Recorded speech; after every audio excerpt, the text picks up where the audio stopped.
ಇಲ್ಲಿನ ಹೋರಾಟಗಳು ಅಂತ ಬಂದಾಗ ಎರಡು ವಿಭಿನ್ನವಾಗಿರುತ್ತೆ ಅಂತ ಅನ್ಸಲ್ವಾ? ಇಲ್ಲಿ 465 470 ದಿನಗಳ ಕಾಲ ಹೋರಾಟ, ಆದ್ರೆ ನಿಮ್ಮ ಗುರ್ಲಾಪುರದಲ್ಲಿ 9 ರಿಂದ 10 ದಿನಗಳ ಹೋರಾಟಕ್ಕೆ ಅಲ್ಲಿ ನೀವು ಬೇಕಿದ್ದನ್ನ ಪಡ್ಕೊಳ್ತಿರೋದಾದ್ರೆ ಈ ಎರಡಕ್ಕಿರುವಂತ ವ್ಯತ್ಯಾಸ ಏನು, ಯಾವ ರೀತಿ ನೋಡ್ತೀರಾ? ಸರ್, ಹೋರಾಟಗಾರರು ಪ್ರಾದೇಶಿಕ ವ್ಯತ್ಯಾಸ ಇರಬಹುದು, ರೈತರು ಒಂದೇ. ರಾಜ್ಯದ 31 ಜಿಲ್ಲೆಗಳಲ್ಲಿ ಇರ್ತಕ್ಕಂಥ ರೈತರು ಒಂದೇ. ಇವತ್ತು ಕರ್ನಾಟಕ ರಾಜ್ಯ ರೈತ ಸಂಘ ಹಸಿರು ಸೇನೆ ಇವತ್ತು ಪಾದ ಇಟ್ಟಿದೆ ಅಂತಂದ್ರೆ ಸರ್ಕಾರದೊಳಗೂ ಒಂದು ಗಂಭೀರ ಚಿಂತನೆ ನಡೀತಾ ಇರ್ತದೆ.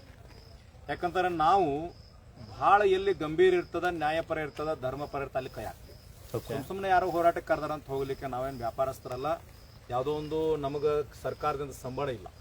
ಆದ್ರೆ ನಾವು ಹೇಳ್ತಕ್ಕಂಥದ್ದು ಏನು ಅಂತಂದ್ರೆ ಎಲ್ಲಿ ರೈತಗೆ ಅನ್ಯಾಯ ಆಗ್ತದೆ, ನಮ್ಮ ಮನಸ್ಸಿಗೆ ಬಂದಲ್ಲಿ ನ್ಯಾಯದ ಧರ್ಮದ ಅಂತಂದಾಗ ಒಬ್ಬ ಸಾಮಾನ್ಯ ಸಣ್ಣ ಕಟ್ಟಕಡೆ ವ್ಯಕ್ತಿ ಇದ್ರು, ರಾಜ್ಯದ ಮೂಲೆಯೊಳಗಿರ್ತಕ್ಕಂಥ ಯಾವುದೇ ವ್ಯಕ್ತಿ ಇದ್ರು ಕೂಡ ಆ ವ್ಯಕ್ತಿಗೆ ಬೆಂಬಲ ಕೊಟ್ಟು ಗಟ್ಟಿಯಾಗಿ ನಿಲ್ತಕ್ಕಂಥ ಕೆಲಸ ಕರ್ನಾಟಕ ರಾಜ್ಯ ರೈತ ಸಂಘ ಶಿವಸೇನೆ ಚುನಪ್ಪ ಪೂಜಾರಿ ಅವರ ನೇತೃತ್ವದೊಳಗೆ 31 ಜಿಲ್ಲೆಗಳು ನಮ್ಮ ಕಾರ್ಯಕರ್ತರು ಇದ್ದಾರೆ. ಉತ್ತರ ಕರ್ನಾಟಕ ಯಾಕೆ ಗಟ್ಟಿ ಧ್ವನಿ ಅಂತಂದ್ರೆ ಸಂಗೊಳ್ಳಿ ರಾಯಣ್ಣ ಚೆನ್ನಮ್ಮ ಹುಟ್ಟಿರ್ತಕ್ಕಂಥ ಪುಣ್ಯಭೂಮಿಯೊಳಗೆ ಹುಟ್ಟಿರ್ತಕ್ಕಂಥವ್ರು ನಾವು ರಾಜ್ಯಭಾರ ಹೋದರೂ ಸಹಿತ ಧರ್ಮ ಬಿಡದೆ ಇರತಕ್ಕಂಥ ಮಹಾತ್ಮರಾಗಿ ಹೋಗಿರ್ತಕ್ಕಂಥ ನಾಡಿನವರು. ಗುರ್ಲಾಪುರದೊಳಗೆ ಅದು ರೈತ ಸಂಘದ ಹೋರಾಟ ಆಗಲಿಲ್ಲ. ಇವತ್ತು ಬಿಡದಿ ಟೌನ್ಶಿಪ್ ಈ ಭಾಗದ ಬೈರಮಂಗಲ ಭಾಗದ ಎಲ್ಲ ಹಳ್ಳಿಗಳ ಹೋರಾಟ ಆಗಿತ್ತು ಇಲ್ಲಿ ಮಠ. ಇವತ್ತೇನಾಯ್ತು, ರಾಜ್ಯದ ಗುರ್ಲಾಪುರ ಆಗಿರ್ಬೋದು, ದಕ್ಷಿಣ ಕರ್ನಾಟಕ ಮತ್ತೊಂದು ಜಿಲ್ಲೆ ಅಂತ ಆಗಲಿಲ್ಲ, ಇದು ಕರ್ನಾಟಕದ ರೈತರ ಹೋರಾಟ ಅಂತಕ್ಕಂಥದ್ದು ಇವತ್ತು ಕಾವು ತಗೊಳ್ತು. ನಾನು ಯಾವುದೇ ಮುಖಂಡರು ಟೀಕೆ ಮಾಡಂಗಿಲ್ಲ, ಯಾಕಂದ್ರೆ ಎಲ್ಲಾ ರೈತ ಮುಖಂಡರು ನಮ್ಮವ್ರಿ. ನಾನು ಎಲ್ಲರೂ ಕೂಡ ಆಗ್ಲೇ ವಿನಂತಿ ಮಾಡ್ಕೊಳ್ತೀನಿ, ತಮ್ಮ ವಾಹಿನಿ ಮುಖಾಂತರ ನಾನು ವಿನಂತಿ ಮಾಡ್ಕೊಳ್ತೀನಿ. ರಾಜ್ಯದ ಎಷ್ಟು ಸಂಘಟನೆಗಳಿದಾವೆ, ನಮ್ಮಲ್ಲಿ ಏನು ಭೇದ ಭಾವ ಇಲ್ಲ, ಜಾತಿ ಧರ್ಮ ಇಲ್ಲ, ಪ್ರಾದೇಶಿಕ ಅಸಮಾನತೆ ಇಲ್ಲ. ನೀವೆಲ್ಲರೂ ಬರೀ ಚುನಪ್ಪ ಪೂಜಾರಿ ಅವರು, ನಾವು ನಮ್ಮೆಲ್ಲ ರಾಜ್ಯ ಮುಖಂಡರು, ನಿಮ್ಮೆಲ್ಲ ರಾಜ್ಯ ಮುಖಂಡರು ಸಾಮೂಹಿಕವಾಗಿ ಕೂಡ್ಕೊಂಡು ಈ ರೈತರ ಸಲುವಾಗಿ ನಾವೆಲ್ಲ ಸ್ವಾಭಿಮಾನದಿಂದ ಒಕ್ಕಟ್ಟಾಗಿ ಒಂದು ಕರೆಯನ್ನ ಕೊಡೋಣ. ರಾಷ್ಟ್ರೀಯ ಹೆದ್ದಾರಿ ಬಂದ್ ಆಯ್ತು ಅಂತಂದ್ರೆ ದೆಹಲಿ ಮಾದರಿ ಅಂತ ಇಲ್ಲಿ ಮಠ ದೇಶ ಮಾತಾಡ್ತಿತ್ತು ಸರ್. ಇನ್ಮೇ ಕರ್ನಾಟಕ ರಾಜ್ಯ ಯಾವ್ದು ಮಾತಾಡಬೇಕು ಅಂತ ಗುರ್ಲಾಪುರ ಮಾದರಿಯನ್ನು ಮಾತಾಡ್ಬೇಕಾಗ್ತದೆ. ಸರ್, ಒಂದು ವಿಷಯ ಏನು ಅಂದ್ರೆ ಕರ್ನಾಟಕದಲ್ಲಿ ನೀವು ಯಾವೆಲ್ಲ ರೀತಿಯ ಸಂಘಟನೆ ತೆಗೆದುಕೊಳ್ಳಿ, ಕನ್ನಡ ಪರ ಸಂಘಟನೆಗಳಾಗಿರ್ಲಿ, ದಲಿತ ಪರ ಸಂಘಟನೆಗಳಾಗಿರ್ಲಿ, ವಿದ್ಯಾರ್ಥಿ ಪರ ಸಂಘಟನೆಗಳಾಗಿರ್ಲಿ ಅಥವಾ ರೈತ ಪರ ಸಂಘಟನೆಗಳಾಗಿರ್ಲಿ, ಇವತ್ತಿಗೆ ಯಾವುದೇ ಸಂಘಟನೆಯಲ್ಲೂ ಕೂಡ ಒಗ್ಗಟ್ಟಿಲ್ಲ ಅಂತ ಹೇಳಲಾಗ್ತಿದೆ. ಇವತ್ತಿಗೆ ಒಬ್ಬೊಬ್ಬ ವ್ಯಕ್ತಿ ನಾನು ನಾಯಕನಾಗ್ತೀನಿ, ನಾನು ಅಧ್ಯಕ್ಷನಾಗ್ತೀನಿ ಅಂತ ಹೇಳಿ ಒಂದೊಂದು ಸಂಘಟನೆಗಳನ್ನ ಕಟ್ಕೊಂಡು ಏನು ಹೋಗ್ತಿದ್ದಾರೆ. ಅಲ್ಲಿಗ ಅಷ್ಟು ಹಲವಾರು ಸಂಘಟನೆಗಳು ಇರೋ ಕಾರಣಕ್ಕೆ ಇವತ್ತಿಗೂ ಕೂಡ ರೈತರು ಯಾವ ಕಷ್ಟವನ್ನು ಅನುಭವಿಸ್ತಿದ್ದಾರೆ, ಆ ಒಂದು ಕಷ್ಟಗಳು ಇವತ್ತಿಗೂ ಕೂಡ ಜೀವಂತವಾಗಿದೆ ಅಂತ ಅನ್ಸಲ್ವಾ? ಸರ್, ಈಗ ತಾವೇ ಹೇಳಿದ್ರಿ ನಾಯಕರು ಹುಟ್ಟುಕೊಳ್ತಾ ಇದ್ದಾರೆ. ಇದು ಪುಣ್ಯಭೂಮಿ ಅದ, ಕನ್ನಡ ನಾಡಿನ ಕೆಂಪೇಗೌಡರು ಕಟ್ಟಿದ ಪುಣ್ಯಭೂಮಿ ಬೆಂಗಳೂರು ಅದ. ಲಕ್ಷಾಂತರ ನಾಯಕರು ಹುಟ್ಟುಕೊಳ್ಳಿ, ಆ ನಾಯಕರಿಗೆ ಮಾರ್ಗದರ್ಶಕರಾಗಿ, ಸ್ನೇಹಿತರಾಗಿ, ಆಪತ್ ಬಂದವರಾಗಿ ಎಲ್ಲರೂ ಕೂಡ್ಕೊಂಡು ಎಲ್ಲ ನಾಯಕರ ನೇತೃತ್ವದೊಳಗೆ ನಾವು ದಲಿತ ಪರ ಸಂಘಟನೆ ಇರಲಿ, ಕಾರ್ಮಿಕ ಸಂಘಟನೆ ಇರಲಿ, ಕನ್ನಡ ಪರ ಸಂಘಟನೆ ಇರಲಿ, ಯಾವುದೇ ಸಂಘಟನೆ ಇರಲಿ, ಎಲ್ಲರನ್ನ ಒಮ್ಮತದಿಂದ ಕರ್ಕೊಂಡು ಹೋರಾಟ ಮಾಡ್ತಕ್ಕಂಥ ಶಕ್ತಿ ಇವತ್ತು ರೈತ ಸಂಘಕ್ಕೆ ಬಂದದ್ದು. ಈಗ ಎಲ್ಲಾ ಸಂಘಟನೆಗಳು ಹೇಳಿದ್ರಿ, ಲಕ್ಷಾಂತರ ಬರೀ ಕಾರ್ಯಕರ್ತರಾಗಿರೋದು ಬೇಡ. ಒಂದು ಸಣ್ಣ ಉದಾಹರಣೆ ಕೊಡ್ತೀನಿ. ಒಂದು ಮನಿ ಒಳಗೆ ಅಣ್ಣ ತಮ್ಮ ಸರಿ ಇರೋದಿಲ್ಲ, ಮತ್ತು ರಾಜ್ಯದ 31 ಜಿಲ್ಲೆಗಳು ಯಾವುದೋ ಒಂದು ಸಂಘಟನೆ ಕಟ್ಕೊಂಡಿರ್ತಾರೆ, ಸಣ್ಣ ಪುಟ್ಟ ಭಿನ್ನಾಭಿಪ್ರಾಯ ಬರುವುದು. ಇವತ್ತು ರಾಜ್ಯದೊಳಗೆ ಎಲ್ಲರೂ ಕೂಡ್ಕೊಂಡು 224 MLA ಅಷ್ಟೇ ನಿಲ್ಲಬೇಕಾಗಿತ್ತಲ್ಲ. ಒಂದು ಕ್ಷೇತ್ರದ 16 ಜನ ಯಾಕೆ ನಿಲ್ತಾರೆ? ಅಲ್ಲಿ ತಾರತಮ್ಯದ ಭೇದ ಇದೆ. ಆದ್ರೆ ನಮ್ಮ ಸಂಘಟನೆಯೊಳಗೆ ಹೇಗಿದೆ ಅಂತಂದ್ರೆ, ಒಂದು ಸಾರಿ ರೈತ ಧರ್ಮ ಭೂಮಿ ನಂದು ಅಂತ ಅಭಿಮಾನ ರೈತಕ್ಕೆ ಬತ್ತು ಅಂತಂದ್ರೆ ಎಲ್ಲಾ ಸಂಘಟನೆ ಆ ಸಂಘಟನೆ ಎಲ್ಲಾ ಭೇದ ಭಾವ. ಗುರ್ಲಾಪುರದೊಳಗೆ KT ಗಂಗಾಧರ್, ಪಚ್ಚ ನಂಜುಂಡಸ್ವಾಮಿ, ಚುಕ್ಕಿ ನಂಜುಂಡಸ್ವಾಮಿ ಯಾರ್ಯಾರು ಬರ್ಬೇಕಾಗಿತ್ತ, ಬಡಗಲ್ಪುರ್ ನಾಗೇಂದ್ರ ಅವ್ರು, ದರ್ಶನ್ ಪುಟ್ಟನಯ್ಯ, ದಕ್ಷಿಣ ಕರ್ನಾಟಕದ ಎಲ್ಲಾ ಮುಖಂಡರು ಬಂದು ನಂಜುಂಡಸ್ವಾಮಿ ಅವರ ತತ್ವ ಚಿಂತನೆ ಆಧಾರದ ಮೇಲೆ ಗುರ್ಲಾಪುರದಾಗ ಹೋರಾಟ ನಡೀತಾ ಇದೆ. 1980ರ ತತ್ವ ಚಿಂತನೆ ಮತ್ತೆ ಜೀವಂತ ಆಯ್ತು ಅಂತ ಎಲ್ಲಾ ಸಂಘಟನೆಗಳು ಗುರ್ಲಾಪುರ ರಸ್ತೆ ಮೇಲೆ ಒಂದಾದ್ರು ಸರ್. ಆ ರೀತಿ ಭಾವನಾತ್ಮಕ ಚಿಂತನೆ, ಭಾವನಾತ್ಮಕ ಉದ್ದೇಶ ಈ ಬಿಡದಿ ಒಳಗೆ ಹುಟ್ಕೊಂಡದ. ಇದು ಮುಂದಿನ ದಿನಮಾನದೊಳಗೆ ಯಾವ ರೀತಿ ರೂಪರೇಷೆ ತಗೊಳ್ತದ ಅಂತಂದ್ರೆ, ನಾನು ಬರೀ ಲಕ್ಷ ಅಂತಿರ್ತೀವಿ, ನಮ್ಮ ಅಧ್ಯಕ್ಷರು ಹೇಳ್ತಿರ್ತಾರೆ 1 ಕೋಟಿ ಜನ ಅಂತ. ಜನಾಂದೋಲನ ಆಯ್ತು ಅಂತಂದ್ರೆ ಎಲ್ಲಿ ನಮ್ದು ಬೆಳಗಾಂ ಅಥಣಿ ಆ ಭಾಗದಿಂದ ಇವತ್ತಿಗೆ ಜನರು ರೋಡಿಗಿಳಿದು ಧರಣಿ ಕೊಡ್ತಾರೆ ಅಥವಾ ಪ್ರತಿಭಟನೆ ಮಾಡ್ತಾರೆ ಅಂತ ಅನ್ಸುತ್ತೆ? 100% ಸರ್, 100%. ಗುರ್ಲಾಪುರದೊಳಗೆ ನಮಗೆ ಮೊದಲನೇ ದಿನ ಹೋರಾಟ ಕುಂತಾಗ 10,000 ಜನರಿಗೆ ಊಟ ಹಾಕ್ಲಿಕ್ಕೆ ನಮ್ಮಿಬ್ಬರ ಜೇಬಿನೊಳಗೆ 10 ರೂಪಾಯಿ ಇರಲಿಲ್ಲ. ಬಟ್ 10 ಲಕ್ಷ ಜನ ಸೇರಿ 10 ದಿನ ಹೋರಾಟ ಮಾಡಿದ್ರು ಸಹಿತ ಒಂದು 50 ಮಠಗಳಿಗೆ ವಾಪಸ್ ರೊಟ್ಟಿ ಕೊಟ್ಟಿವಿ, ಅಕ್ಕಿ ಕೊಟ್ಟಿವಿ. 300 ಚೀಲ ಅಕ್ಕಿಯನ್ನ ರೈತ ಸಂಘದಿಂದ ಅಧ್ಯಕ್ಷರ ನೇತೃತ್ವದೊಳಗೆ ದಾನ ಮಾಡಿವಿ. ಜನ ಕೊಟ್ಟೋದ್ರೊಳಗೆ ಜನ ಒಂದು ಸಾರಿ ಗಟ್ಟಿ ಆದ್ರು ಅಂತಂದ್ರೆ ಊಟಕ್ಕೂ ಬರಲ್ಲ, ಹಣಕ್ಕೂ ಬರಲ್ಲ, ಹೋರಾಟದ ಚಿಂತನೆಗಳಿಗೆ ಗಟ್ಟಿತನಕ್ಕೂ ಬರಲ್ಲ ಸರ್. ಜಾಗೃತ ಆಗೇ ಆಗ್ತದೆ. ಕರ್ನಾಟಕ ರಾಜ್ಯ ರೈತ ಸಂಘ ಅಂತ ಬಂದಾಗ ಪಕ್ಷಾತೀತವಾಗಿ ಕೆಲಸ ಮಾಡ್ತಿರುವಂತದ್ದು. ಆದ್ರೆ ಬಿಡದಿ ಟೌನ್ಶಿಪ್ ನ ವಿಚಾರ ಅಂತ ಬಂದಾಗ ನೀವು ರೈತ ಸಂಘಟನೆಯ ಗೌರವಾಧ್ಯಕ್ಷರಾಗಿ ನೋಡೋದಾದ್ರೆ ಈ ಒಂದು ಬಿಡದಿ ಟೌನ್ಶಿಪ್ ಏನಿದೆ, ಇದು ಕುಮಾರಸ್ವಾಮಿ ಅವರ ಪಾಪದ ಕೂಸ ಅಥವಾ DK ಶಿವಕುಮಾರ್ ಅವರ ಪಾಪದ ಕೂಸ?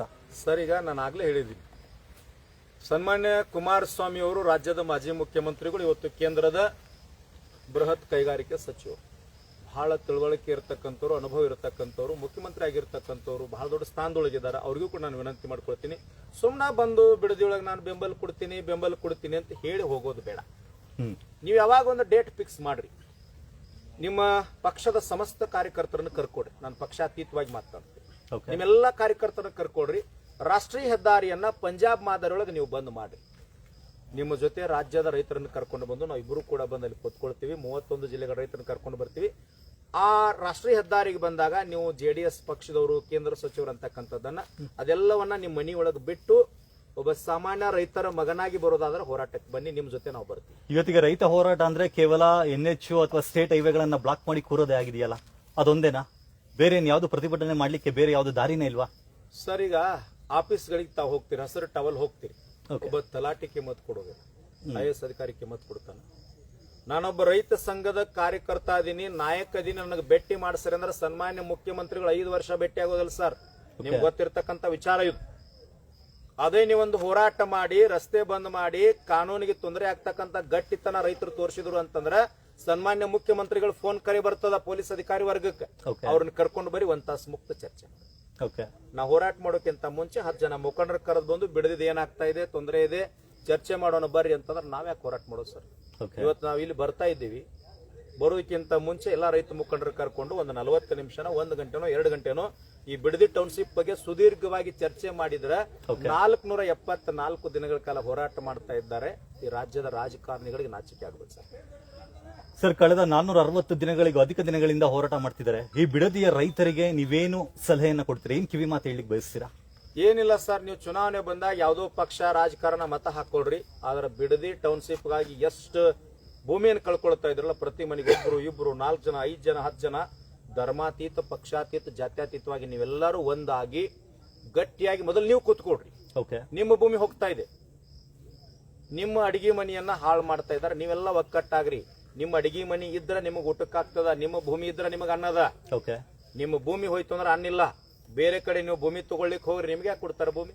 ಬಿಡದಿಯ ರೈತ ಹೋರಾಟಕ್ಕೆ ಜಯ ಸಿಗುತ್ತೆ ಅಂತ ಅನ್ಸುತ್ತೆ. 100% ಸಿಗುತ್ತೆ. ಇಲ್ಲಿವರೆಗೂ ಏನಾಗ್ತಿತ್ತು ನನಗೆ ಗೊತ್ತಿಲ್ಲ. ಇವತ್ತು ಕಣ್ಣಾರೆ ಬಂದು ಸಮಕ್ಷಮ ಇಲ್ಲಿ ಪರಿಸ್ಥಿತಿ ಏನದ, ಜನರ ಒಂದು ಕಣ್ಣೀರಿನ ಕಥೆ ಏನದ ಕಣ್ಣಾರೆ ನೋಡಿದೀನಿ. ಇವತ್ತು ತಾವು ನೋಡ್ತಾ ಇದ್ದೀರಲ್ಲ, ಅಡಿಕೆ ಸಸ್ಯ ಅದ, ತೆಂಗಿನ ಮರಗಳದವ, ನಿಸರ್ಗದತ್ತವಾಗಿರ್ತಕ್ಕಂಥ ಪರಿಸರದ ಫಲವತ್ತಾಗಿರ್ತಕ್ಕಂಥ ಭೂಮಿ ಅದ. ಈ ಭೂಮಿಯನ್ನ ಸನ್ಮಾನ್ಯ DK ಶಿವಕುಮಾರ್ ಕಸಿದುಕೊಳ್ತಕ್ಕಂಥ ಚಿಂತನೆ ಏನದ, ನಾನು ಮೊದಲೇ ಹೇಳಿನಿ, ತಲೆ ಒಳಗಿಂದ ಮೊದಲು ತೆಗೀರಿ. ನೀವು ರಾಜ್ಯದೊಳಗೆ ಏನ್ ತರಕತ್ತಿರಲ್ಲ, ಬಿಡದಿ ಟೌನ್ಶಿಪ್ ನಾವು ತೆಗಿತೀವಿ. ಇಲ್ಲ ಅಂತಂದ್ರೆ ಏನಾಗ್ತದ, ನಿಮ್ಮ ರಾಜಕೀಯ ಅರಾಜಕತೆ ಸೃಷ್ಟಿಯನ್ನ ನೀವು ಮಾಡ್ತೀವಿ. ಗುರ್ಲಾಪುರ ಕ್ರಾಸ್ ಅಲ್ಲಿ ನಡೆದಂತ ಹೋರಾಟವನ್ನ ನೋಡಿದಾಗ ಕಬ್ಬು ಬೆಳೆಗಾರರ ಪರವಾಗಿ ನೀವು ಸರ್ಕಾರಕ್ಕೆ ಸವಾಲನ್ನು ಎಸ್ತಿದ್ರಿ ಅಂತ ಅನ್ಸುತ್ತೆ. ಆದ್ರೆ ಈಗ ಎಲ್ಲ ರೈತರು ನಿಮ್ಗೊಂದು ಸವಾಲ್ ಆಗ್ತಿದ್ದಾರೆ. ಈ ಒಂದು ಬಿಡದಿ ಹೋರಾಟವನ್ನ ಕೈಗೆತ್ಕೊಂಡು ಇದನ್ನ ಯಶಸ್ವಿಯಾಗಿ ಮುನ್ನಡೆಸಿ ಇದಕ್ಕೆ ಒಂದು ಒಳ್ಳೆಯ ಫಲಿತಾಂಶವನ್ನ ಅಥವಾ ಒಂದು ರಿಸಲ್ಟ್ಸ್ ಅನ್ನ ಕೊಡಿಸ್ತೀರಾ ಅಂತ. ಸರ್, ನಾನು ಸವಾಲ್ ಅಂತ ಸ್ವೀಕಾರ ಮಾಡೋದಿಲ್ಲ. ಈ ಭೂಮಿ ನಂದು, ಇಲ್ಲಿ ಇರ್ತಕ್ಕಂಥ ಜನ ನನ್ನವರು. ಸವಾಲಲ್ಲಿ ನನ್ನ ಭೂಮಿ ಹೋಗ್ತಾ ಇದೆ ಸರ್, ಸವಾಲ್ ಯಾಕೆ? ಕರ್ನಾಟಕದ 31 ಜಿಲ್ಲೆಗಳು ಇರ್ತಕ್ಕಂಥ ಪ್ರತಿಯೊಬ್ಬ ರೈತ ಕುಟುಂಬ ಅದು ನನ್ನ ಕುಟುಂಬ. ಪ್ರತಿಯೊಂದು ಮನೆಯೊಳಗೆ ಇರ್ತಕ್ಕಂಥ ಅಣ್ಣತಮ್ಮರು ನನ್ನ ಅಣ್ಣತಮ್ಮರು, ಅಲ್ಲಿರ್ತಕ್ಕಂಥ ಹೆಣ್ಮಕ್ಳು ನನ್ನ ತಾಯಿ ವರ್ಗ. ಅದು ಆ ಸಂಬಂಧ ಬಾಂಧವ್ಯ ಅದ. ನಮ್ಮ ಹತ್ರ ಸವಾಲು ರಾಜಕಾರಣ ಏನ್ ಸಂಬಂಧ ಇಲ್ಲ. ನಾವ್ ಯಾವ್ದೋ ವ್ಯಕ್ತಿಗೆ ಸವಾಲ್ ಹಾಕಿದೀವಿ ಅಂದ್ರೆ ಆ ವ್ಯಕ್ತಿಯನ್ನ ಏನ್ ಮಾಡ್ಬೇಕು ಮಾಡೋತಕ್ಕ ನಾವು ಕೊನೆಗೆ ಹಚ್ಚೇ ಬಿಡ್ತೀವಿ. ಆದ್ರೆ ನಮಗ್ ಸವಾಲ್ ಬೇಕಾಗಿಲ್ಲ. ನಮಗ್ ಬೇಕಾಗಿರ್ತಕ್ಕಂಥದ್ದು ರೈತರಿಗೆ ನ್ಯಾಯ. ಭೂಮಿ ಹೋಗ್ಬಾರ್ದು, ರೈತನ ಕಣ್ಣೀರ್ ಹಾಕ್ಸ್ಕೊಡ್ಬಾರ್ದು, ರೈತನ ಹಣವನ್ನು ತಿನ್ನಬಾರ್ದು, ರೈತನ ಗೋರಿ ಮೇಲೆ ರಾಜಕಾರಣ ಮಾಡಬಾರ್ದು. ಸನ್ಮಾನ್ಯ DK ಶಿವಕುಮಾರ್ ಅವ್ರು ನಾವೇನು ಸವಾಲ್ ಅಂತ ಹೇಳ್ತಾ ಇಲ್ಲ.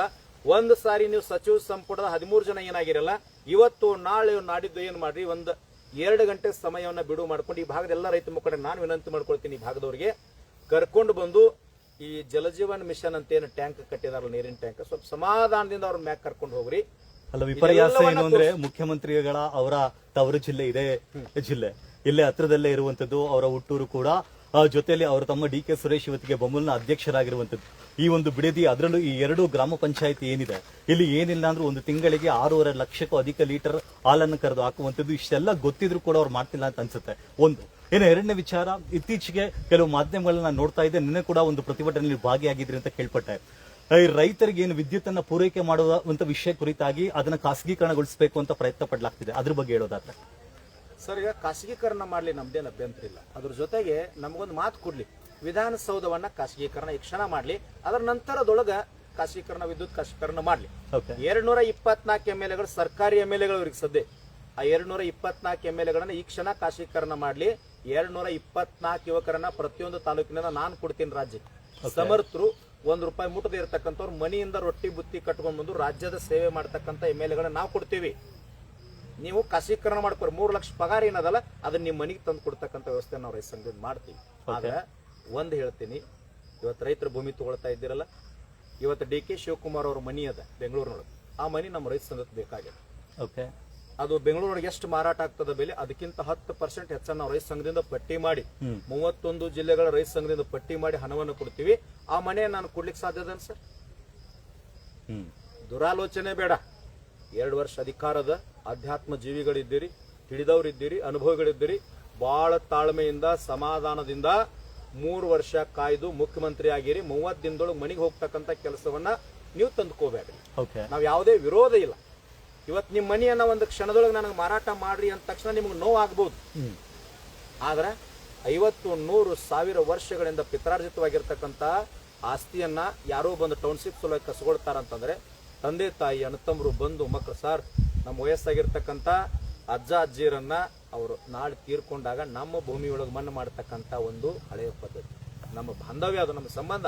ನಮ್ಮ ಹಿರಿಯರನ್ನ ನಾವು ನಮ್ಮ ಭೂಮಿಯಲ್ಲಿ ಮಣ್ಣು ಕೊಡ್ತೀವಿ ಅಂತ ಈ ತರ ಎಲ್ಲ ಬಾಂಧವ್ಯ ಇದೆ. ಈ ಬಾಂಧವ್ಯನ ಬಿಟ್ಟು ಕೊಡ್ಲಿಕ್ಕೆ ಆಗೋದಿಲ್ಲ. ಬಿಡದಿ ರೈತರಿಗೆ ವಿನಂತಿ ಮಾಡ್ಕೊಳ್ತೀನಿ, ಪ್ರತಿ ಮನೆಗೆ ಹೋಗ್ರಿ, ಧರ್ಮ, ಜಾತಿ, ಪಕ್ಷ ಎಲ್ಲವನ್ನ ದೂರ ಸರಿಸಿ ನೀವೆಲ್ಲರೂ ಒಂದಾಗ್ರಿ. ನಿಮ್ಮ ಜೊತೆ ಕರ್ನಾಟಕ ರಾಜ್ಯ ರೈತ ಸಂಘ ಹಸಿರು ಸೇನೆ, ಚುನಾ ಪೂಜಾರಿ, ಆರ್ದ್ಯ, ಇಡೀ ಎಲ್ಲ ಬೇರೆ ಬೇರೆ ಸಂಘಟನೆಗಳು ಕೂಡ ನಾವೇ ಮಾತಾಡ್ತೀವಿ. ಎಲ್ಲ ನಮ್ಮ ಸಂಘಟನೆಯವರು, ಅವ್ರೇನ್ ಬೇರೆ ರಾಜ್ಯದವರಲ್ಲ, ನಮ್ಮವ್ರು ಇದ್ದಾರೆ. ನಾವೆಲ್ಲ ಒಂದಾಗಿರ್ತಕ್ಕಂಥವ್ರು ಎಲ್ಲರನ್ನೂ ಕರ್ಕೊಂಡು ಬಂದು ಈ ಬಿಡದಿ ಟೌನ್ಶಿಪ್ ಏನ್ ಅದೇ ಅಲ್ಲ, ಇದನ್ನು ಹೊರಗೆ ಹಾಕಿ ಈ ರೈತರಿಗೆ ನಿಜವಾದ ಸ್ವಾಭಿಮಾನದ ನ್ಯಾಯ ಸಿಗೋವರೆಗೂ ಅವ್ರ ಜೊತೆ ನಾವಂತೂ ಇದ್ದೇವೆ. ಸರ್, ನೀವು ಸನ್ಯಾಸಿ ಇದ್ದೀರಿ, ನೀವು ಗುರುಜಿ ಆಗಿದ್ದೀರಿ. ಸೊ ಇವತ್ತಿಗೆ ಕೆಲವೊಬ್ಬರು ಸ್ವಾಮೀಜಿಗಳನ್ನ ನೋಡಿದಾಗ ಅವರು ಕೇವಲ ಯಾವುದೋ ಒಂದು ಜಾತಿ ಅಥವಾ ಒಂದು ಸಮುದಾಯಕ್ಕೆ ಮಾತ್ರ ಸೀಮಿತ ಆಗಿರ್ತಾರೆ. ಆ ರಾಜಕಾರಣಿಗಳಿಗೆ ಯಾವುದೋ ಒಂದು ಹುದ್ದೆ ಬೇಕು ಅಂತ ಬಂದಾಗ, ಮಂತ್ರಿಗಿರಿ ಬೇಕು ಅಥವಾ ಬೇರೆ ಯಾವುದೋ ಹುದ್ದೆ ಬೇಕು ಅಂತ ಬಂದಾಗ ಅದ್ರ ಪರವಾಗಿ ಗಟ್ಟಿ ಧ್ವನಿಯಲ್ಲಿ ಮಾತಾಡ್ತಾರೆ. ಆದ್ರೆ ಈ ತರದ ವಿಷಯಗಳು ಅಂತ ಬಂದಾಗ ಮಾತಾಡೋದಿಲ್ಲ. ನೀವೊಬ್ರು ಗುರುಜಿಯಾಗಿ ಇದನ್ನ ಯಾವ ರೀತಿ ನೋಡ್ತೀರಾ ಅಥವಾ ಅವ್ರಿಗೆ ಏನ್ ಹೇಳ್ತೀರಾ? ಸರ್, ನಮ್ದು ಮೂಲತಃ ಒಂದು ವಿಷಯ ಏನ್ ಹೇಳ್ಬೇಕಾಗ್ತದೆ. ಕರ್ನಾಟಕದ ಬಿಜಾಪುರ ಜಿಲ್ಲೆ ಇಂಡಿ ತಾಲೂಕಿನ ಇಂಚಗೇರಿ ಅಂತೇಳಿ ನಮ್ಮ ಸುಕ್ಷೇತ್ರ ಮಠ ಬರ್ತದೆ. ನಮ್ದು ಧರ್ಮಾತೀತವಾಗಿರ್ತಕ್ಕಂಥ, ಜಾತ್ಯತೀತವಾಗಿರ್ತಕ್ಕಂಥ ಮಠ. 32,000ಕ್ಕೂ ಅಧಿಕ ಅಂತರ್ಜಾತಿ ಮದುವೆಗಳನ್ನು ಮಾಡಿಸಿರ್ತಕ್ಕಂಥ, ನನ್ನ ಹಾಗೆ ಈಗೇನು ವೈಟ್ ಬಟ್ಟೆ ಹಾಕ್ತೀನಲ್ಲ, ನಮ್ಮಲ್ಲಿ ಕ್ಯಾವಿ ಹಾಕಂಗಿಲ್ಲ, ಬಾಲ ಬ್ರಹ್ಮಚಾರಿ ಮಾಧವಾನಂದ ಪ್ರಭುಜಿ ಅವರಂತ ಆಗಿವ್ರು. 32,000 ಅಧಿಕ ಅಂತರ್ಜಾತಿ ಮದುವೆಗಳನ್ನು ಮಾಡಿಸಿದ್ರು. ಮಠದೊಳಗೆ ಊಟ ಮಾಡಬೇಕಾದ್ರೆ ಧರ್ಮ, ಜಾತಿ ನೋಡ್ತಿರಲ್ಲ, ಸಾಮೂಹಿಕವಾಗಿ ಸಾಮರಸ್ಯದ ಭೋಜನ ಇತ್ತು.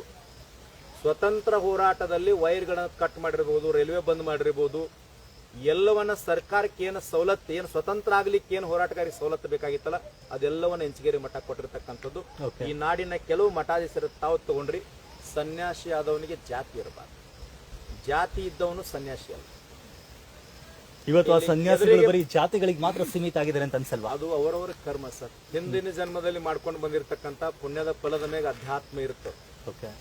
ಇವತ್ತು ನಮ್ದೊಂದು ಪುಣ್ಯ ಅದ ಸರ್, ಹಿಂದಿನ ಜನ್ಮದವರು ಏನಾದ್ರೂ ದೊಡ್ಡ ಸ್ಥಾನಕ್ಕೆ ಹೋಗ್ಬೋದು, ಮನಿ ಕಟ್ಬೋದು, ಏನೋ ಮಾಡ್ಕೋಬಹುದು ಇತ್ತು ಮಠಾಗಿತ್ತು. ಆದ್ರೆ ಇವತ್ತು ಕನ್ನಡ ನಾಡಿನ ಎಲ್ಲ ರೈತ ಬಂಧುಗಳು ಜಗತ್ತಿಗೆ ಅನ್ನ ಹಾಕಿರ್ತಕ್ಕಂಥ ಅನ್ನದಾತನ ಸೇವೆ ಮಾಡ್ಲಿಕ್ಕೆ ನಮ್ಮನ್ನು ಕಳಿಸಿದಾರಲ್ಲ, ನಮ್ಮ ಪೂರ್ವ ಜನ್ಮದ ಪುಣ್ಯ ಸರ್. ಯಾರದೋ ಮಠಾಧೀಶರ ಹೆಸರು ತಾವು ತೊಗೊಂಡಿರಲ್ಲ, ತಾವೊಂದೇನೋ ಮಠಕ್ಕೆ ಸೀಮಿತ ಆಗಿರ್ತೀರಿ, ನಮ್ಮದೇನು ಅಭ್ಯಂತರ ಇಲ್ಲ, ಪರಾಣು ಇಲ್ಲ, ವಿರೋಧನಿಲ್ಲ. ಆದರೆ ಜನತೆ ಅಂತ ಬಂದಾಗ, ಸಮಾಜ ಅಂತ ಬಂದಾಗ ಇರ್ತಕ್ಕಂಥ ಎಲ್ಲ ಜನನವರು, ಎಲ್ಲ ಧರ್ಮದವರು ನನ್ನವ್ರು ಅಂತಕ್ಕಂಥ ಭಾವನೆ ಯಾವ ಸ್ವಾಮೀಜಿಯೊಳಗೆ ಬಂದಿರ್ತದಲ್ಲ, ಅವನು ನಿಜವಾಗ್ಲೂ ಸನ್ಯಾಸಿ. ಈ ಭಾಗದ ಎಲ್ಲ ಸ್ವಾಮೀಜಿಗಳಿಗೆ ವಿನಂತಿ ಮಾಡ್ಕೊಳ್ತೀನಿ, ಎಷ್ಟು ದಿನಗಳಿಂದ ಬಿಡದಿ ಹೋರಾಟ ನಡೀತಾ ಇದೆ.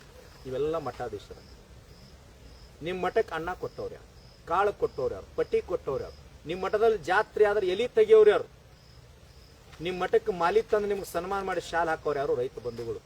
ಇವತ್ತು ರೈತರ ಬೀದಿ ಒಳಗೆ ಕುಂತಾರ. 26 ಹಳ್ಳಿ ರೈತರ ಜಮೀನು ಹೋಗ್ತಾ ಇದೆ. ನಿಮ್ಮ ರಾಜಕಾರಣ, ನಿಮ್ಮ ಮಠದ ಭಕ್ತರು, MLAಗಳು ಮಠಕ್ಕೆ ಬಂದಾಗ ಇಟ್ಕೊಳ್ರಿ. ಆದ್ರೆ ನಿಜವಾದ ಪರಂ ಭಕ್ತರು ಯಾರು ಅಂದ್ರೆ ರೈತರು. ಅದಕ್ಕಾಗಿ ಭಾಗದೊಳಗೆ ಯಾರ್ಯಾರು ದೊಡ್ಡ ದೊಡ್ಡ ಸ್ವಾಮೀಜಿಗಳಿದಿರಲ್ಲ, ರಾಜಕಾರಣ ಮಾತಾಡ್ತಿರೋ, ಧರ್ಮ ಜಾತಿಯವರು ಇದ್ದಿರಲ್ಲ, ಲಘು ಬಗೆಯಿಂದ ನಾಳೆ ಅಂದ್ರೆ ನಾಳೆ, ನಾಡಿದ್ದಂದ್ರೆ ನಾಡಿದ್ದೆ ಈ ವೇದಿಕೆಗೆ ಬಂದು ಬೆಂಬಲವನ್ನು ಕೊಡ್ರಿ. ನೀವೆಲ್ಲರೂ ಬೆಂಬಲ ಕೊಟ್ರಿ ಅಂದ್ರೆ ಈ ರೈತರಿಗೊಂದು ಆತ್ಮಸ್ಥೈರ್ಯ ಬರ್ತದೆ ಅಂತ ಹೇಳಿ ನಾನು ವಿನಂತಿ ಮಾಡ್ಕೊಳ್ತೀನಿ. ಸರ್, ನನ್ನ ಕೊನೆಯ ಪ್ರಶ್ನೆ ಬಂದು, ಇತ್ತೀಚೆಗೆ ನೀವು ಮುಖ್ಯಮಂತ್ರಿಯನ್ನ ಭೇಟಿ ಆಗ್ತೀರಿ, ಅದಕ್ಕೆ ನನ್ನ ಅಭಿನಂದನೆ ಕೂಡ ಇದೆ. ಕಾರಣ ನಾನು ಒಬ್ಬ UPSC ಮತ್ತು KPSC ಫ್ಯಾಕಲ್ಟಿ ಆಗಿ ಹಲವಾರು ವಿದ್ಯಾರ್ಥಿಗಳಿಗೆ ನಾನು ಇಂಡಿಯನ್ ಪಾಲಿಟಿ, ಇಂಡಿಯನ್ ಎಕನಾಮಿನ ಟೀಚ್ ಮಾಡ್ತೀನಿ. ಆದ್ರೆ KAS ಅನ್ನ ಮರುಪರೀಕ್ಷೆಯನ್ನ ಮಾಡಿ ಅಂತ ಹೇಳಿ ನಾವು ದೊಡ್ಡ ಮಟ್ಟದಲ್ಲಿ ಹೋರಾಟವನ್ನ ಮಾಡ್ತೀವಿ. ಒಂದು ಬಾರಿ ಆಗುತ್ತೆ, ಆದ್ರೆ ತಪ್ಪು ಆದಾಗ ಮತ್ತೆ ಆಗ್ಲಿಲ್ಲ. ಆದ್ರೆ ನಮ್ಮನ್ನ ಇಲ್ಲಿವರೆಗೂ ಮುಖ್ಯಮಂತ್ರಿಯನ್ನ ಭೇಟಿ ಮಾಡ್ಲಿಕ್ಕೆ ಅವಕಾಶವನ್ನ ಮಾಡ್ಕೊಡಿ ಅಂದ್ರೆ ಮಾಡ್ಕೊಡ್ತಿರ್ಲಿಲ್ಲ. ಆದ್ರೆ ನೀವು ಇತ್ತೀಚೆಗೆ ಒಂದಿಷ್ಟು ವಿದ್ಯಾರ್ಥಿಗಳನ್ನ ಕರ್ಕೊಂಡು ನೀವು ಹೋಗಿ ಮುಖ್ಯಮಂತ್ರಿಯನ್ನ ಮೀಟ್ ಆಗ್ತೀರಾ. ನೀವು ಆದ ನಂತರ ಅಟ್ಲೀಸ್ಟ್ ಇಲ್ಲಿವರೆಗೂ ಕೂಡ KPSC ಯಾವತ್ತಿಗೂ ಕೂಡ ಒಂದು ಕ್ಯಾಲೆಂಡರ್ ಆಫ್ ಈವೆಂಟ್ಸ್ ಅನ್ನು ಬಿಟ್ಟಿರಲಿಲ್ಲ. ಆದ್ರೆ ಮೊದಲ ಬಾರಿಗೆ ಕ್ಯಾಲೆಂಡರ್ ಆಫ್ ಈವೆಂಟ್ಸ್ ಮುಂದೆ ನಡೆಯುತ್ತೋ ಬಿಡುತ್ತೋ ಸೆಕೆಂಡ್ರಿ, ಆದ್ರೆ ಒಂದು ಕ್ಯಾಲೆಂಡರ್ ಆಫ್ ಈವೆಂಟ್ಸ್ ಅಂತ ಬಿಟ್ಟಿದ್ದಾರೆ. ಆ ಕಾರಣಕ್ಕೆ ಎಲ್ಲ ವಿದ್ಯಾರ್ಥಿಗಳ ಪರವಾಗಿ ನಾನು ನಿಮ್ಗೆ ಅಭಿನಂದನೆ ತಿಳಿಸ್ತೀನಿ. ಆದ್ರೆ ಅವ್ರು ಏನು 2,86,000 ಹುದ್ದೆಗಳು ಅಂತ ಹೇಳಿದ್ರು, ಆದ್ರೆ ಇಲ್ಲಿವರೆಗೂ ಕೂಡ ಅದು ಭರ್ತಿ ಆಗಿಲ್ಲ. ಅದ್ರ ಬಗ್ಗೆ ಹೇಳೋದಾದ್ರೆ ಸರ್, ತಾವೊಂದು ಮಾತು ಪ್ರಶ್ನೆ ಕೇಳುವಾಗ ಕೇಳಿದ್ರಿ, ನಿಮಗೆ ಅವಕಾಶ ಕೊಟ್ಟಿಲ್ಲ, ನಮಗೆ ಅವಕಾಶ ಕೊಟ್ಟರು ಮುಖ್ಯಮಂತ್ರಿಗಂತ. ಅದೇ ಈ ರಾಜ್ಯದೊಳಗೆ ರೈತ ಸಂಘ ತಾಕತ್ ಸರ್. ಯಾವುದೇ ಸಚಿವ ಇರಲಿ, MLA ಇರಲಿ, ಮುಖ್ಯಮಂತ್ರಿ ಇರಲಿ, ಕೇಂದ್ರ ಸಚಿವ ಇರಲಿ, ನರೇಂದ್ರ ಮೋದಿ ಅವರು ಪ್ರಧಾನಮಂತ್ರಿಗಳಿರಲಿ, ರೈತಗೊಂದು ಗೌರವವನ್ನು ಕೊಡಬೇಕಾಗ್ತದೆ, ಕೊಡ್ತಾ ಇದ್ದಾರೆ. ನಾವು ಕೇಳಿದ್ದೇನಂತಾರೆ 3 ಕಂಡೀಷನ್ಸ್. 2,86,000 ಹುದ್ದೆಗಳನ್ನ ಈಗ ಸದ್ಯಕ್ಕೆ ಖಾಲಿ ಅದ. 56,000 ಹುದ್ದೆಗಳನ್ನು ಕಾಲ್ಫಾರ್ ಮಾಡ್ತೇನೆ ಅಂತ ಹೇಳಿದ್ರೆ 3,600 PC ಕಾಲ್ಫಾರ್ ಮಾಡಿದ್ದಾರೆ. ಹೌದು. ಆದ್ರೆ ನಮ್ಮ ಬೇಡಿಕೆ ಏನಿತ್ತು, 56,000 ಹುದ್ದೆಗಳೊಳಗ ಇನ್ನೊಂದು 1,00,000 ಸೇರಿಸಿ ಡಿಸೆಂಬರ್ ಒಳಗೆ ಯಾವುದೇ ಅಡೆತಡೆ ಇಲ್ಲದೆ 1,56,000 ಹುದ್ದೆಗಳನ್ನ ಈ ಬರುವ ಡಿಸೆಂಬರ್ ಒಳಗೆ ತುಂಬ್ಕೋಬೇಕು. ಎರಡನೇ ಕಂಡೀಷನ್ ಅಂದ್ರೆ 5 ವರ್ಷ ವಯೋಮಿತಿ ಸಡಿಲಿಕೆ ಕೊಟ್ಟಿದ್ರು ಸರ್. ಕೋವಿಡ್ ದಿಂದ 5 ವರ್ಷ ಯಾವುದೇ ಕಾಲ್ಫಾರ್ಮ್ ಇಲ್ಲ, ಯಾವುದೇ ನೇಮಕಾತಿ ಇಲ್ಲ. ಅವ್ರ ಏಜ್ ಲಿಮಿಟ್ ಬಾರ್ ಆಗೋದಿಲ್ಲ, ಡಿಬಾರ್ ಆಗಿದೆ. ಅದಕ್ಕಾಗಿ ಅವ್ರಿಗೆ ಇನ್ನೊಂದು ಅವಕಾಶ, ರಾಜ್ಯದ ಎಲ್ಲಾ ವಿದ್ಯಾರ್ಥಿಗಳೊಂದು ಅವಕಾಶವನ್ನು ಕೊಡಬೇಕು. ಮೂರನೇ ಬೇಡಿಕೆ ಅಂತಂದ್ರೆ ಈ ರಾಜ್ಯದ ಅತ್ಯಂತ ಭ್ರಷ್ಟ ಸಂಸ್ಥೆ ಆಗಿರ್ತಕ್ಕಂಥ KPSCಯನ್ನ ರದ್ದು ಮಾಡ್ರಿ ಅಂತ ನಾವು ಕೊಡಬಹುದು. ಆದ್ರೆ ಸಂವಿಧಾನಬದ್ಧ ಸಂಸ್ಥೆದ ರದ್ದು ಮಾಡ್ಲಿಕ್ಕೆ ಬರೋದಿಲ್ಲ. ನಮ್ಮ ವಿನಂತಿ ಏನಿತ್ತು ಅಂತಂದ್ರೆ, ಮೊನ್ನೆ 384 ಪೋಸ್ಟ್ಗಳನ್ನ KPSC ನೋಟಿಫಿಕೇಶನ್ ಆಗಿ ಎಕ್ಸಾಮ್ ಆಗಿ ಇಂಟರ್ವ್ಯೂ ಆಗ್ಯದ, ಅದನ್ನ ರದ್ದು ಮಾಡ್ರಿ ಅಂತ. ಯಾಕೆ ರದ್ದು ಮಾಡ್ರಿ ಅಂತಂದ್ರೆ, ಒಂದು ರೂಮಿನೊಳಗ, ಒಂದು ತಾಲೂಕಿನೊಳಗ ಕೆಲವೇ ಕ್ಯಾಟಗರಿಯವರು ಒಂದೇ ತಾಲೂಕಿನವರು ನೇಮಕ ಆಗ್ಲಿಕ್ಕೆ ಸಾಧ್ಯ ಇಲ್ಲ KPSC ಇದು. ಯಾಕಂದ್ರೆ ಇದು ರೈಟಿಂಗ್ ಒಳಗೆ ಇರ್ತದೆ, ಮೇನ್ಸ್ ಬರೀದ ರೈಟಿಂಗ್ ಒಳಗೆ ಇರ್ತದೆ, ಆಮೇಲೆ ಇಂಟರ್ವ್ಯೂ ಇರ್ತದೆ. ಪ್ರಿಲಿಮ್ಸು, ಮೇನ್ಸು, ಆಮೇಲೆ ಇಂಟರ್ವ್ಯೂ ಅಂತ ಇರ್ತದೆ. 3 ಹಂತದೊಳಗೆ ಎಕ್ಸಾಮ್ ಇರ್ತದೆ. ಅದಕ್ಕೆ ಭ್ರಷ್ಟಾಚಾರ ಇಲ್ಲ, ಅದನ್ನ ಸಂಪೂರ್ಣ ರದ್ದು ಮಾಡಿ ಅದಕ್ಕೆ ಇನ್ನೊಂದು 200 ಪೋಸ್ಟ್ ಸೇರಿಸಿ 584 ಹುದ್ದೆಗಳನ್ನ ಕರೀರಿ. ಆದ್ರೆ ಯಾರ ನೇತೃತ್ವದೊಳಗೆ ಕರೀರಿ ಅಂತಾರೆ. ಈಗೇನು KPSC ಮೆಂಬರ್ಗಳದಾರ, ಇವ್ರ ನೇತೃತ್ವದೊಳಗೆ ಬೇಡ. ಅವರೆಲ್ಲರೂ ಅಮಾನತ್ತಾಗಿಟ್ಟು ನಿವೃತ್ತ ಸ್ವಚ್ಛ ನ್ಯಾಯಾಧೀಶರ ನೇತೃತ್ವದೊಳಗೆ ಕರೆದ್ರು ಅಂತಂದ್ರೆ ಆ 500-600 ಜನ KPSC ಏನಕ್ಕೆ ಆಯ್ಕೆ ಆಗ್ತಾರಲ್ಲ, ತಹಸೀಲ್ದಾರು, AC, DSP, ಇವರೆಲ್ಲ ಇನ್ಕಮ್ ಟ್ಯಾಕ್ಸ್ AC ಇವರೆಲ್ಲ ನೇಮಕ ಆಗ್ತಾರಲ್ಲ, ಅವಾಗ ಭ್ರಷ್ಟಾಚಾರ ಮುಕ್ತವನ್ನ ರಾಜ್ಯ ಮಾಡ್ಲಿಕ್ಕೆ ಸಾಧ್ಯ ಆಗ್ತದೆ. DK ಶಿವಕುಮಾರ್ ಅವರು ಮೊನ್ನೆ ಒಂದು ಮಾತು ಹೇಳ್ಯಾರ ಪ್ರೆಸ್ ಮೀಟ್ ಒಳಗೆ, ನಾನು ರಾಜ್ಯವನ್ನ ಭ್ರಷ್ಟಾಚಾರ ಮುಕ್ತ ಮಾಡ್ತೀನಿ ಅಂತ ಹೇಳ್ಯಾರ. ಅವ್ರಿಗೆ ನಾನು ಹೇಳಿನಿ, ಭ್ರಷ್ಟಾಚಾರ ಮುಕ್ತ ರಾಜ್ಯ ಮಾಡಬೇಕಾದ್ರೆ ಭ್ರಷ್ಟಾಚಾರ ಮುಕ್ತ ಎಲ್ಲ ಇಲಾಖೆಗಳ ನೇಮಕ ಆದ್ರೆ ಮಾತ್ರ ಮಾಡ್ಲಿಕ್ಕೆ ಸಾಧ್ಯ, ಅದನ್ನು ಮಾಡಿಸ್ತಾರೆ.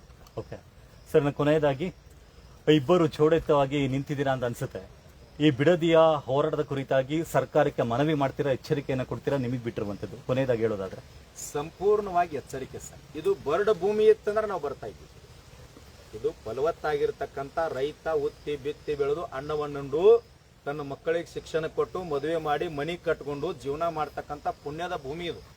ಇದನ್ನು ಮಾರ್ಲಿಕ್ಕೆ ಆಗೋದಿಲ್ಲ, ಸರ್ಕಾರಕ್ಕೂ ಕೊಡೋದಿಲ್ಲ, ಯಾರಪ್ಪಗೂ ಈ ಭೂಮಿಯನ್ನು ಕೊಡ್ಲಿಕ್ಕೆ ಸಾಧ್ಯ. ಉತ್ತರ ಕರ್ನಾಟಕಕ್ಕೆ ತಾರತಮ್ಯವನ್ನ ಮಾಡ್ತಿದ್ದಾರೆ ಅಂತ ನೀವು ಯಾವತ್ತು ಅನಿಸ್ತಿಲ್ವಾ ನಿಮಗೆ? ಸರ್, ಅದನ್ನ ಈಗ ಮಾತನಾಡಂಗಿಲ್ಲ. ಮುಂದಿನ ಗುರುಲಾಪುರದೊಳಗೆ ಒಂದು ಎಚ್ಚರಿಕೆ ಅದ. ನಮ್ಮ ಬೇಡಿಕೆಗೆ ಅವರು ಸರ್ಕಾರ ಬಂದು ಸ್ಪಂದನೆ ಮಾಡ್ತು, ಬಹಳ ಒಳ್ಳೆ ಸರ್. ಅಕಸ್ಮಾತ್ ಆಗಿ ನಮ್ಮ ಬೇಡಿಕೆಗಳ ಕಬ್ಬಿನ ಬೇಡಿಕೆ ಆಗಿರ್ಬೋದು, MSP ಆಗಿರ್ಬೋದು, ನಾನು DK ಶಿವಕುಮಾರ್ ಅವ್ರಿಗೆ ಒಂದು ಎಚ್ಚರಿಕೆಯನ್ನು ಕೊಡ್ತೀನಿ. ಎಲ್ಲ ಬಿಡದಿ ಟೌನ್ಶಿಪ್, KEB ಇದೆಲ್ಲವನ್ನ ತಲೆಯಾಗಿನ ತೆಗೀರಿ. ಒಂದು ಯೋಜನೆ ಮಾಡ್ರಿ. ಕರ್ನಾಟಕದೊಳಗೆ ಕಬ್ಬು ಬೆಳೆಗಾರರು ಅದಾರಲ್ಲ, ಅವ್ರದ್ದು MSP ಸಲುವಾಗಿ ನರೇಂದ್ರ ಮೋದಿ ಹತ್ರ ಒಂದು ನಿಯೋಗ ಕರ್ಕೊಂಡು ಹೋಗಿ ಕಬ್ಬಿನ FRP ಬದಲು ಹೋಗಿ ಇಥನಾಲ್ 100% ಖರೀದಿ ಮಾಡ್ರಿ ಅಂತ. ರಾಜ್ಯದೊಳಗೆ ಏನೇನು ಅವಶ್ಯಕತೆ ಅದ ನೀರಾವರಿಗೆ ಸೆಂಟ್ರಲ್ ಗೌರ್ಮೆಂಟ್ ತಗೊಂಡ್ಬರ್ತಕ್ಕಂಥದ್ದು ಮಾಡ್ರಿ. ಇವೆಲ್ಲ ಹಳಿ ಯೋಜನೆಗಳನ್ನು ಮಾಡಿ ಕುರ್ಚಿ ಕೆಳಗೆ ಕಂಟಕವನ್ನು ಮಾಡ್ಕೊಳ್ಬೇಡ್ರಿ. ಮುಂದಿನ ಉತ್ತರ ಕರ್ನಾಟಕದ ಗುರ್ಲಾಪುರದಾಗ ನಿಮ್ಮ ವಿಚಾರವನ್ನ ನೀವು ಸರಿ ಮಾಡ್ಕೊಳ್ಳಿ ಅಂದ್ರೆ ಗುರ್ಲಾಪುರದಾಗ ನಾವೆಲ್ಲ ರೈತ ಮುಖಂಡರು ಒಂದು ಕರೆ ಕೊಡ್ಬೇಕಾಗ್ತದ. ಅದು ಏನಂತ ನಿಮಗೂ ಗೊತ್ತದ. ಇಬ್ಬಾಗದ ಪರಿಸ್ಥಿತಿ ಬರಬಾರ್ದು. ನಮ್ಮ ಕರ್ನಾಟಕ ಹಂಗೆ ಉಳಿಲಿ. ಉಳಿಲಿ, ನಮ್ದೇನು ಅಭ್ಯಂತರ ಇಲ್ಲ. ಎಲ್ಲರೂ ನಾವು ಒಕ್ಕಟ್ಟಿದ್ವಿ, ಒಂದೇ ಉಳಿತೀವಿ. ಅಕಸ್ಮಾತ್ ಆಗಿ ಉತ್ತರ ಕರ್ನಾಟಕಕ್ಕೆ ಏನಾದ್ರು ತಾರತಮ್ಯ ಆಯ್ತು ಅಂದ್ರೆ ಸುವರ್ಣ ಅಧಿವೇಶನದೊಳಗೆ ನೀವು ಅಧಿವೇಶನಕ್ಕೆ ಬಂದಾಗ ವಿಧಾನಸೌಧದೊಳಗೆ ನೀವು ನಾಟಕೀಕರಣ ಮಾಡಿ ಏನೋ ಪ್ರವಾಸಕ್ಕೆ ಬಂದಂಗೆ ವಾಪಸ್ ಈ ಸಾರಿ ಬಂದ್ರಿ ಅಂತಂದ್ರೆ ನಮ್ಮದೊಂದು ಕರೆ ಇರ್ತದ. ನಮ್ಮ ಭಾಗ ನಮಗೆ ಸಪ್ರೇಟ್ ಅಭಿವೃದ್ಧಿ ವಿಚಾರ. ಚುನಪ್ಪ ಪೂಜಾರಿ ಅವರ ಕೊನೆಯದಾಗಿ ನೀವು ಹೇಳೋದಾದ್ರೆ? ಏನಿಲ್ಲ, ಇದು ಬಿಡದಿ ವಿಚಾರದಲ್ಲಿ ಭೂಮಿಯನ್ನು ಕೊಡ್ಲಿಕ್ಕೆ ಸಾಧ್ಯ ಇಲ್ಲ. ಯಾಕಂತಂದ್ರೆ ಅವ್ರು ಮೋಸ ಮಾಡಿ ಕೆಲವು ಜನರನ್ನು ಮನಸ್ಸೋಲಿಸಿ ನಾಟಕ ಮಾಡ್ತಕ್ಕಂಥ ಚಟುವಟಿಕೆ ಮಾಡ್ತಾರೆ. ರೈತರಿಗೆ ಪಾಪ ಏನಾಗ್ತದೆ, ಒಂದಿಷ್ಟು ಜನರಿಗೆ ಚೆಕ್ ಅನ್ನು ಕೂಡ ಕೊಟ್ಟಿದಾರಲ್ಲ, ಕೊಡ್ತಾರೆ. ಯಾಕಂದ್ರೆ ರೈತರು ಏನ್ ಮಾಡ್ತಾರೋ, ಈ ರೈತರು ಯಾವಾಗೂ ಕೂಡ ರೊಕ್ಕ ನೋಡಿರಂಗಿಲ್ಲ. ಪಾಪ ಇವ್ರು ಹೊಲ ಕೆಲಸ ಮಾಡಿ 50,000 ಲಕ್ಷ ನೋಡಿರ್ತಾರೆ.